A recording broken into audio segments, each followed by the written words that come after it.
Aujourd'hui, on parle de football et de morale. Faisons taire un moment notre hooliganisme et posons-nous sérieusement la question, qui doit gagner cette Coupe du Monde? Bah la France, c'est les meilleurs. Alors d'abord, j'en sais rien et toi non plus, mais surtout, ce n'était pas le sens de ma question. Je ne demande pas qui doit gagner au sens de la nécessité ou du mérite au sens sportif. Je demande qui le doit au sens moral et plus spécifiquement, on va l'aborder sous l'angle utilitariste. Ah ok, c'est reparti pour l'utilitarisme. L'utilitarisme dont je vous ai déjà parlé dans tout plein de vidéos et dont on parle aussi régulièrement avec Lé, est la théorie selon laquelle la valeur morale d'une action dépend de sa contribution au bonheur général, c'est-à-dire à la plus grande somme de bonheurs individuels. Et même si les fondements de la morale sont toujours discutables et incertains et que j'ai peut-être tort de ne pas me taire à ce sujet comme nous y invitait le jeune Wittgenstein, il faut avouer que l'utilitarisme, en dehors de cas bizarres à base de petits trains qui foncent sur des personnes, est une base plutôt très intuitive pour la plupart de nos jugements moraux. Par exemple, si deux événements A et B peuvent se produire et que vous savez qu'il résultera beaucoup de malheur et très peu de bonheur de l'événement A,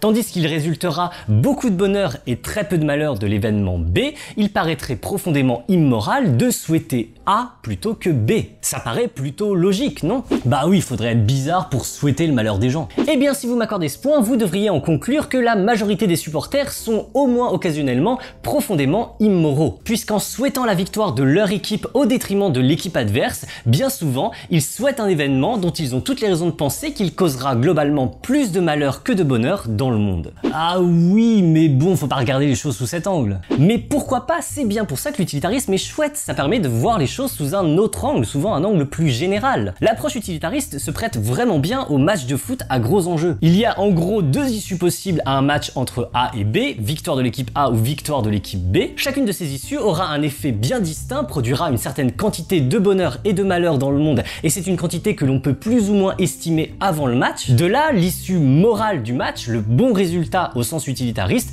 sera celui qui produit le plus grand bonheur pour le plus petit malheur. Et c'est cela qui détermine donc quelle équipe doit gagner, quelle équipe vous devez soutenir si vous êtes vraiment utilitariste. Ça me paraît complètement con comme raison pour soutenir une équipe. C'est pas plus con et c'est plutôt moins irrationnel que soutenir une équipe sur la base de sa nationalité, j'imagine. Tant qu'à être un hooligan, autant être utilitariste dans son hooliganisme. Hein, qu'est-ce que tu dis de ça, allez? Et vraiment, s'il y a bien un événement qui se prête à cette approche utilitariste, c'est la Coupe du Monde de football, parce que les effets des matchs sont très importants et la quantité de bonheur produite par telle ou telle issue paraît estimable de façon assez convaincante à partir de quelques critères simples. Par exemple, on pourrait retenir déjà ces 4 critères. Critère 1, le plus évident, la taille de la population qui soutient l'équipe. Quand en 8e de finale de l'Euro 2016, l'Islande, 300 000 habitants, élimine l'Angleterre, 53 millions d'habitants, c'est peut-être un exploit, mais c'est surtout monstrueux du point de vue utilitariste. Sans rancune aux Islandais, mais la quantité de bonheur produite par leur victoire n'est juste pas à la hauteur. Critère 2, le degré d'intérêt de la population concernée pour le foot. Toute chose égale par ailleurs, il est clair que la quantité de bonheur produite sera plus grande si la population y accorde plus d'importance. Ce qui, j'imagine, donne un bonus utilitariste à une bonne partie de l'Amérique du Sud. Critère 3, les conditions socio-économiques et le bonheur initial de la population concernée. On peut estimer que la quantité de bonheur produite sera d'autant plus importante que la population qui soutient l'équipe est au départ plutôt pauvre et malheureuse. Critère 4, la rareté des victoires par le passé, et particulièrement le passé récent. Plus une équipe gagne souvent et récemment, moins elle produit de bonheur par ses victoires. Il y a une utilité décroissante des victoires. Si l'Allemagne avait encore gagné celle-ci, ça aurait fait plaisir aux Allemands bien sûr, mais bien moins qu'à bien d'autres pays qui n'ont jamais remporté le trophée. De ce point de vue, l'élimination de l'Allemagne par la Corée en phase de poule était plutôt une bonne chose, hein. Bien joué la Corée.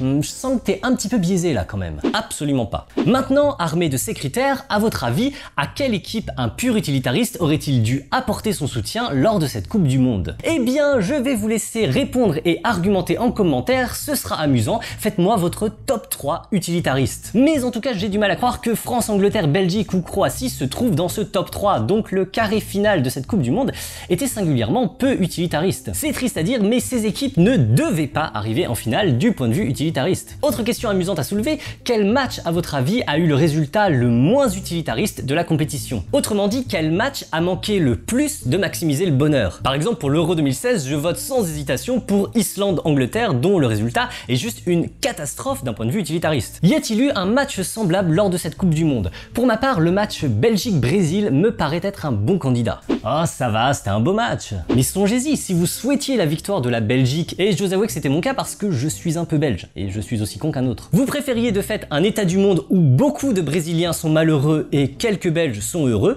à un état du monde où beaucoup de Brésiliens sont très heureux et quelques Belges un peu malheureux. Quelque part, c'est un petit peu monstrueux. Et bien justement, en battant les Belges, les Français ont vengé cette catastrophe utilitariste. Et d'ailleurs, c'était aussi les Français en 2016 qui avaient battu les Islandais. On est un petit peu des redresseurs de tort utilitaristes. Allez les Bleus! Venons-en donc à la question cruciale. Étant donné les finalistes, qui ne se sont probablement pas frayé un chemin jusque-là de façon totalement utilitariste, mais passons, qui doit gagner cette finale? Qui le doit du point de vue moral, du point de vue utilitariste plus exactement? Autrement dit, quelle issue maximisera le bonheur général? Étant donné les critères que je vous ai donnés, vous devriez être en mesure de répondre à cela par vous-même, et je vais aussi vous laisser exprimer votre réponse dans le sondage qui s'affiche là, normalement. Je suis curieux de voir ce que vous allez répondre. Notez que votre réponse ne vous engage pas forcément à soutenir l'équipe qui doit gagner, mais au moins si vous le faites, vous saurez que votre hooliganisme est pour une fois plutôt moral. Franchement, moral, immoral, je m'en fous, pour moi c'est allez les Bleus!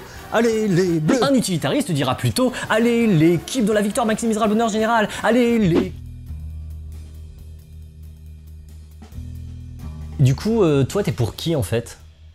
Merci d'avoir regardé cette vidéo, j'ai été très fortement inspiré par un article dont je vous mets le lien en description, mais n'allez peut-être pas le voir tout de suite si vous voulez d'abord répondre à ma question du top 3 utilitariste, puisque c'est exactement à ce genre de questions que cet article répond. Au-delà du côté indéniablement putaclic, je trouvais ça intéressant parce que c'est pas si absurde de réfléchir à ces questions en utilitariste. Et ça illustre bien à quel point c'est un mode de pensée opposé à nos instincts hooligans, disons. Et évidemment, c'est plutôt léger et amusant quand c'est le cas du foot. Et d'ailleurs, j'avoue que je soutiens bêtement la France quand elle joue, et même la Belgique, sauf quand elle a la mauvaise idée de jouer contre la France. Mais ça me semble intéressant d'être capable aussi d'envisager ce point de vue utilitariste qui apporte toujours un éclairage très différent. Vous pouvez liker, commenter, partager avec tous vos amis hooligans ou utilitaristes ou les deux. Vous pouvez aussi me soutenir sur Tipeee et c'est très important car ça constitue ma principale source de rémunération depuis septembre dernier. Et je vous remercie encore du fond du cœur pour tous vos tips sans lesquels ces vidéos n'existeraient pas. Notez que vous pouvez aussi me soutenir en regardant une pub sur la plateforme Utip, ce qui reverse quelques centimes dans la poche du monstre vert, ce qui j'espère est une bonne chose d'un point de vue utilitariste. C'est tout pour aujourd'hui, on se retrouve bientôt pour une nouvelle vidéo. Plus exactement, ce sera une vidéo très longue où je vais prolonger la réflexion sur le vieillissement et la mort que j'avais engagée dans cette vidéo et où je répondrai à vos très nombreux commentaires. En attendant, portez-vous bien et bien sûr, allez l'équipe dont la victoire maximisera le bonheur général. Allez l'équipe